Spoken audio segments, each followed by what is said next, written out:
J'avais vraiment à cœur de vous dire que vous pouvez être transformé par la puissance des paroles qui sortent de votre bouche, donc la louange.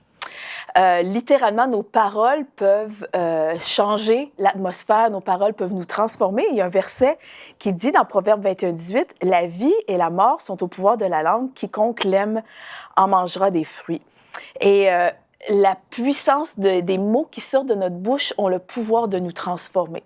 Et souvent, dans notre vie, on vit des frustrations. Peut-être aujourd'hui, vous êtes frustré parce que vous voulez voir des changements dans votre caractère, vous voulez voir depuis longtemps des changements dans votre corps, dans votre âme, et puis vous êtes frustré parce que vous essayez par vous-même. Et il y a une pensée dans le monde qui dit « j'ai besoin de travailler sur moi-même ». Vous vous dites peut-être « j'ai besoin de travailler sur moi-même ». Eh bien, aujourd'hui, je vais vous dire que ça, c'est pas la pensée de Dieu, mais c'est beaucoup une pensée qui circule dans le monde. Et il y a verset 2 Corinthiens 3:18 qui dit « Nous tous, qui le visage découvert contemplons, comme dans un miroir la gloire du Seigneur, nous sommes transformés en la même image de gloire en gloire, comme par le Seigneur. » Donc aujourd'hui, je suis là pour vous dire que la louange dans votre bouche va transformer votre vie. Quand on entre dans la louange, en fait, comment ça fonctionne, c'est que la louange fait descendre la présence de Dieu. Et souvent, on sous-estime la puissance de la louange. Souvent, on veut être transformé, on va essayer par nos propres forces, par nos propres moyens, on va essayer en lisant des livres, on va essayer par toutes sortes de moyens et on vit beaucoup de frustration. Et pourtant, on néglige la première réaction qu'on devrait avoir, c'est d'aller dans la présence de Dieu, se réfugier devant son trône, et la puissance de sa présence a le pouvoir de vous transformer, et ça devrait être votre premier réflexe.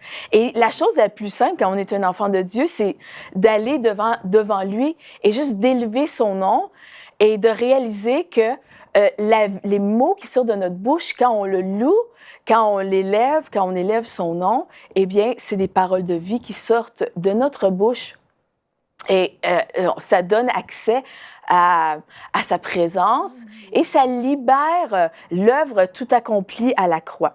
Donc, il faut surtout pas négliger la puissance d'une louange engagée. Ici, je parle vraiment d'une louange qui sort de notre cœur, une louange sincère. Et puis, quand on adore, bien, sa présence vient nous habiter. Et vraiment, qu'est-ce qui se passe d'une façon super simple, c'est que quand je loue le Seigneur, quand je fais quand j'élève son nom, quand je dis qu'il est merveilleux, quand je contemple sa gloire, eh bien, c'est mon esprit, son esprit qui est en moi, qui m'habite, qui se connecte avec le sien. Et c'est tout simplement ça. Et à ce moment-là, c'est mon esprit qui domine et c'est plus mon âme qui domine. Et dans le fond, c'est ça. Votre frustration, c'est que c'est votre âme qui domine, et c'est pour ça que votre caractère n'est pas transformé. C'est pour ça qu'on ne voit pas de changement. Mais quand on entre dans la dimension de l'esprit, quand on entre dans une dimension de louange, sa présence vient nous habiter. Et là, c'est l'Esprit de Dieu qui domine. Et à ce moment-là, quand je contemple la gloire de Dieu, eh bien, c'est sa gloire, comme un miroir, qui vient refléter sur tout mon être. Et c'est comme ça, de gloire en gloire, que je suis transformée. Et puis, moi, je l'ai expérimenté à plein niveau dans ma vie. Je l'ai expérimenté souvent.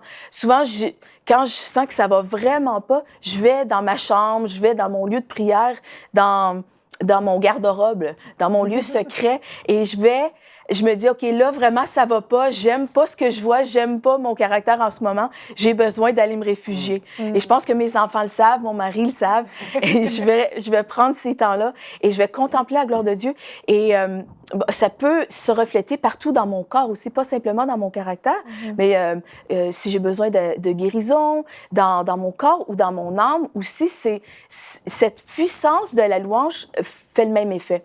Mais j'aimerais beaucoup me concentrer aujourd'hui sur le fait que ça peut transformer votre caractère, votre personnalité, qui, bien souvent, c'est beaucoup trop peut-être la pensée du monde. Donc, c'est ça, ne vous gênez pas. C'est dit, un jour dans ses parvis vaut mieux que 1000 ailleurs. Un moment dans sa présence peut tout changer. Vraiment, c'est formidable, la présence de Dieu. Ne vous gênez pas. Ouvrez la bouche, la puissance de sa présence, vraiment, est là pour vous transformer. Retrouvez la suite de ce programme dans l'émission Bonjour chez vous sur EMCI TV.